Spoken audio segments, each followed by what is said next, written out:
देखिए, मूडीज के डाउनग्रेड के बाद आपको यह बताया था कि सोमवार का दिन होगा जब अदानी समूह के शेयरों में नए सिरे से खून खच्चर होगा, बिकवाली होगी। और देखिए आज वही हुआ।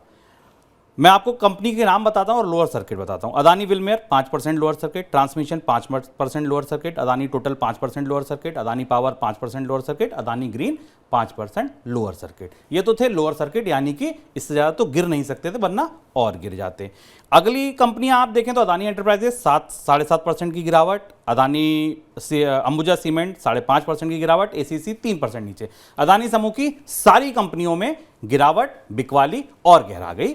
और ये संकेत उसी समय मिल गए थे, अंशुमान जी ने भी बताया था कि जैसे ही ये डाउनग्रेड आया है, ये निश्चित सी बात है कि कंपनियों में नए सिरे से बिकवाली शुरू होगी। अब रिवाइंड का बटन दबाइए और बीते 2 हफ्ते में मनी सेंट्रल की कवरेज देखिए मनी सेंट्रल ने बात शुरू की थी, एक एक करके आपके सामने ये एपिसोड के थम्स आ रहे हैं। पहला थम हमने आपको बताया था, क्या अदानी समूह की होगी जांच। देखिए आज ऐसी खबर आ गई है कि हाँ भाई, कमेटी बनेगी, सरकार कमेटी बनाने को तैयार हुई है और जांच भी की जाएगी। हमने कहा था गहरे संकट में फंसे अदानी, और इससे ज्यादा गहरा संकट क्या होगा। आज खबर आ गई कि विस्तार योजनाएं रोकी जाएंगी, प्लेस शेयर छुड़ाए जा रहे हैं, नए शेयर गिरवी रखे जा रहे हैं, कर्ज लेने के लिए हेज फंड का रुख किया जा रहा है। और कितना गहरा संकट होगा एक कॉर्पोरेट समूह के लिए, एक कंपनी के लिए। अगला देखिए, क्या बचेगी अदानी की साख। देखिए मूडीज ने साख का भी संकट बता दिया। अन्य रेटिंग एजेंसियों ने भी कहा आगे कर्ज जुटाने में दिक्कत तो होगी। साख का संकट भी सामने आ गया। हमने कहा कसने लगा कर्ज का फंदा। देखिए कर्ज का फंदा कितनी तरफ से कसने लगा। बार्कलेज जैसा बैंक कह रहा है कि एक्सपोजर घटा दें क्योंकि उसके निवेशक चिंतित हैं।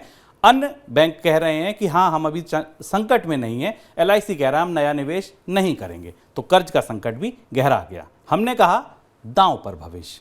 आज इसकी पुष्टि हो गई। कंपनी की तरफ से रेवेन्यू के, कंपनी की तरफ से कैपेक्स के प्लान्स पर कैंची चल गई है। बहुत गहरे मायने हैं इसके, आज हम इसको भी समझेंगे। हमने कहा संकट अभी टला नहीं। 2 दिन शेयरों में तेजी क्या आई, लोग ये मानने लगे कि संकट के बादल हट गए। लेकिन हमने उस समय भी कहा था आपसे संकट अभी टला नहीं। और देखिए नए सिरे से संकट, चुनौतियां अदानी समूह के सामने आ गए। और चलते चलते हमने आपको कहा था इसी का तो डर था।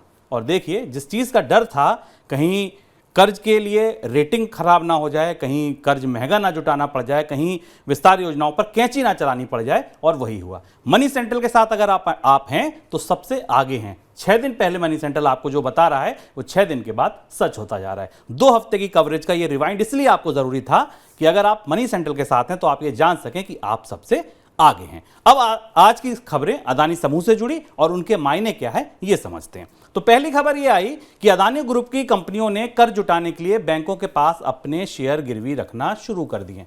पिछले हफ्ते आप कहेंगे कि हमने आपको खबर बताई थी कि कंपनी तो शेयर छुड़ा रही थी, फिर ये कंपनी ने शेयर रखना शुरू क्या कर दिए। Adani ports, Adani transmission, Adani green, इन्होंने अपने शेयर SBI ट्रस्टी कंपनी के पास गिरवी रखे। SBI ट्रस्टी SBI बैंक की ही एक इकाई है, आप बिल्कुल सही समझे हैं। सर क्या अदानी समूह ने अभी अपना पूरा कर्ज खत्म नहीं किया था जो गिरवी शेयरों के बदले उन्हें मिला था? शुभम, क्योंकि जब पिछले हफ्ते जब ये संभावना, ये चर्चा आई थी और अदानी समूह ने कहा भी था, तो उसने जो गिरवी रखे हुए अधिकतम स्टॉक्स थे उनमें से बहुत बड़ा हिस्सा कर्ज देकर छुड़ा लिया था, वापस करके छुड़ा लिया था। लेकिन इसका मतलब ये नहीं था कि अदानी समूह के सारे प्लेज्ड स्टॉक्स जो थे, जितने अधिकतम स्टॉक प्लेज किए गए थे वो वापस ले लिए गए। अब हो क्या रहा है, अब चूंकि जैसा हम लगातार चर्चा में कह रहे हैं, जैसा शुभम ने आपको एक रिकैप दिखाया, हम लगातार कह रहे हैं कि समस्या स्टॉक मार्केट की कीमतों से ज़्यादा कर्ज की समस्या है।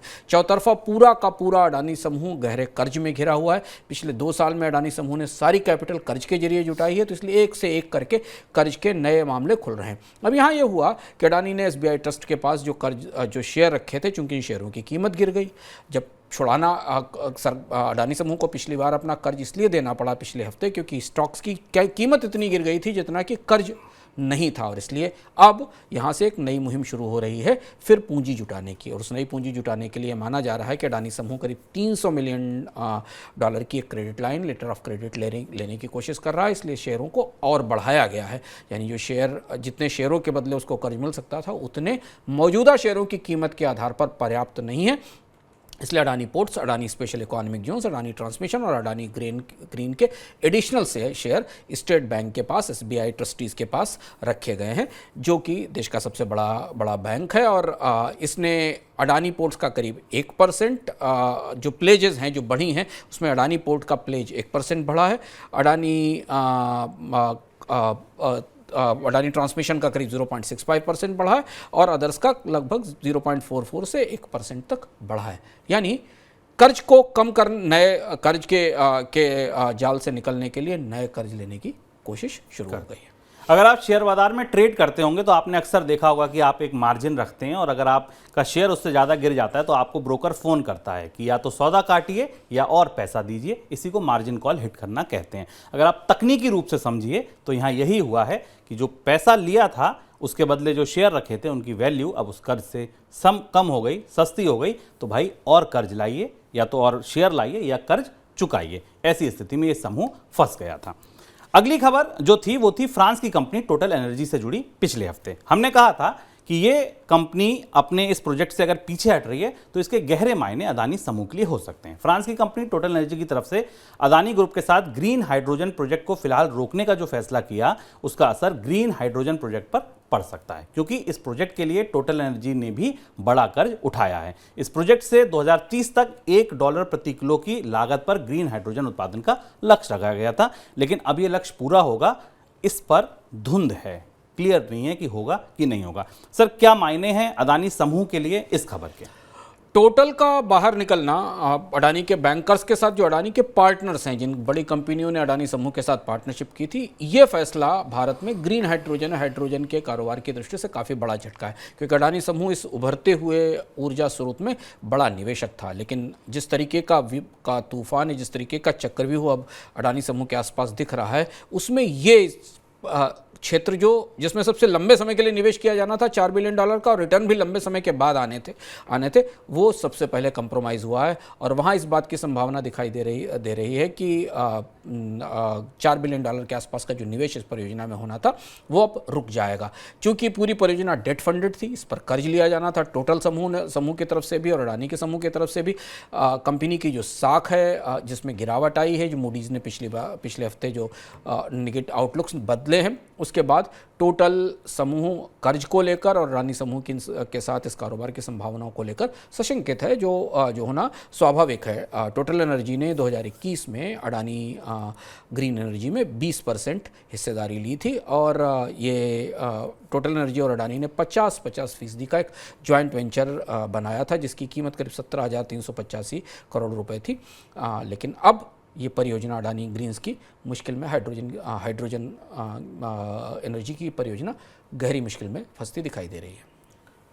इस बीच जीवन बीमा कंपनी LIC की तरफ से कहा गया है कि उसकी तरफ से अदानी ग्रुप की कंपनियों में निवेश बढ़ाने की फिलहाल कोई योजना नहीं है। LIC के चेयरमैन पिछले हफ्ते इसको लेकर बयान दिया था और साथ में ये भी साफ किया था कि ग्रुप की कंपनियों में पहले से किए गए निवेश को निकालने का भी कोई इरादा नहीं है। नया निवेश करेंगे नहीं, पुराना फिलहाल अभी निकालेंगे नहीं। निकालेंगे भी कैसे, अभी तो बहुत ज़्यादा टूटे हुए हैं, निकालेंगे तो नुकसान हो सकता है। LIC ने अदानी ग्रुप की कंपनियों में 30,000 करोड़ रुपए से ज़्यादा का निवेश किया हुआ है और कंपनी के मौजूदा वैल्यूएशन पर भी LIC का निवेश फ़ायदेमंद है, ऐसा कंपनी की तरफ से कहा जा रहा है। सर, उन लोगों के लिए जो अदानी के समूह की कंपनियों में निवेश करें ना करें, इस बयान का क्या मतलब है उन निवेशकों के लिए? LIC का बयान काफ़ी महत्वपूर्ण है। LIC ने दो बातें कही थी पिछले हफ्ते। एक तो उसने कहा था कि अडानी समूह से गिरावट के बारे में तफ्तीश करेगी, पूछताछ करेगी, और दूसरा उसी समय ये भी बयान आया था कि अब नया निवेश नहीं करेगी। अडानी इंटरप्राइजेस का स्टॉक करीब 40% टूट चुका है, आज बाजार में 10% नीचे तक गया, बाद में थोड़ी हमें रिकवरी दिखाई पड़ी। इसका मतलब ये कि देश का सबसे बड़ा इंश्योरर, जिसने अडानी समूह में बड़ा एक्सपोजर ले रखा था, जिसने बड़ा निवेश कर रखा था, उसने लगभग स्पष्ट रूप से कह दिया है कि फिलहाल वो इसमें अपना एक्सपोजर बढ़ाने नहीं जा रहा है। निकालेगा अलग बात है, लेकिन कंपनी के स्टॉक में गिरावट के कारण LIC ग्रीन में तो है पर नुकसान तो है, क्योंकि स्टॉक गिरा और सारे निवेशकों को नुकसान हुआ। ये देश के सबसे बड़े निवेशक की तरफ से या इंश्योरर की तरफ से संकेत बाजार के बाकी निवेशकों के लिए इस बात का भी संकेत था कि बाकी निवेशक भी इस तरीके की बात सोच रहे होंगे। लेकिन LIC को लेकर, LIC और अडानी के रिश्तों को लेकर, LIC के अडानी में निवेश को लेकर तमाम चर्चाएं अलग अलग चल रही थी, जिनमें LIC की तरफ से स्पष्ट कर दिया गया कि अभी नुकसान नहीं हुआ है, लेकिन अब आगे शायद नुकसान और उठाने की तैयारी नहीं है। यानी LIC इसमें आगे निवेश नहीं करेगा अडानी समूह के स्टॉक्स में। इस तरीके का संकेत LIC की तरफ से दिया गया है।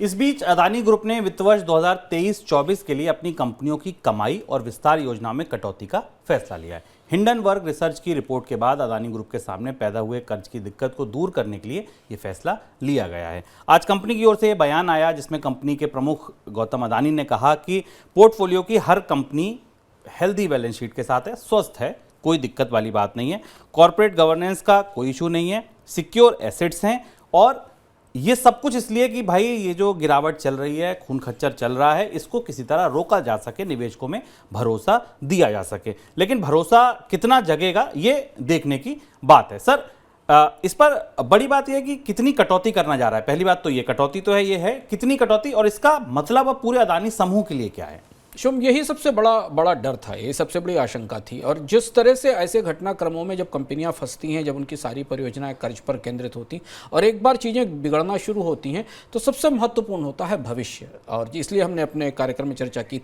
कि अडानी समूह जिस तरीके के कर्ज में फंसा है, स्टॉक के वैल्यूएशन जिस तरह से गिर रहे हैं, निवेशक जिस तरह पीछे हट रहे हैं, बॉन्ड मार्केट में जिस तरह की पिटाई हो रही, उससे भविष्य दांव पर होगा।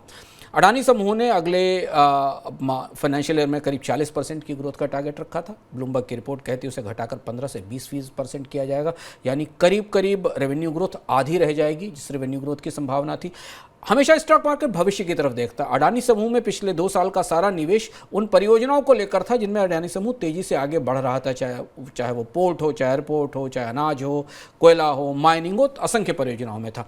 और वहाँ सब जगह भविष्य की संभावनाएं थीं, जिन संभावनाओं पर निवेशक भी पैसा लगा रहे थे, बॉन्ड इन्वेस्टर्स भी पैसा दे रहे थे और बैंकर्स भी पैसा दे रहे थे। यहाँ से अडानी समूह को, हालांकि आज अडानी समूह की तरफ से कहा गया कि उसकी बैलेंस शीट बेहतर है, लेकिन यह समझना जरूरी है कि मौजूदा स्थिति में अडानी समूह की अब कोशिश ये होगी कि वो अपनी परियोजनाओं को रोके, अपने कैश फ्लो को हाथ में रखे और बचे हुए कर्ज को चुकाने की कोशिश करे। और उसी की संभावना, उसी का संकेत दिखाई देता है। अडानी समूह को करीब $3 बिलियन के आसपास की सेविंग करनी होगी अगले 1-2 साल में, जिससे कि वो तत्काल आने वाली देनदारियां चुका सके, नहीं तो उसे लगातार कर्ज की कॉल्स में फंसना पड़ेगा। खतरा यह है कि कर्ज चुकाने में चूकना किसी भी कंपनी की साख के लिए मुश्किल है। और इसीलिए पिछले एक हफ्ते में शोम लगातार इस बात की जद्दोजहद दिख रही है अडानी समूह की तरफ से कि जहां जो लोन की रिकवरी आ रही है उसे पहले समय से चुकाया जाए, क्योंकि 15,000 करोड़ के आसपास की देनदारी अगले 1 साल में आनी है। कुछ देनदारियां अभी भी खड़ी हुई हैं, भारतीय बैंकों के साथ भी हैं, अनसिक्योर्ड लोन्स को लेकर भी तमाम सारे मुद्दे हैं जो बैंकों ने दे रखे हैं।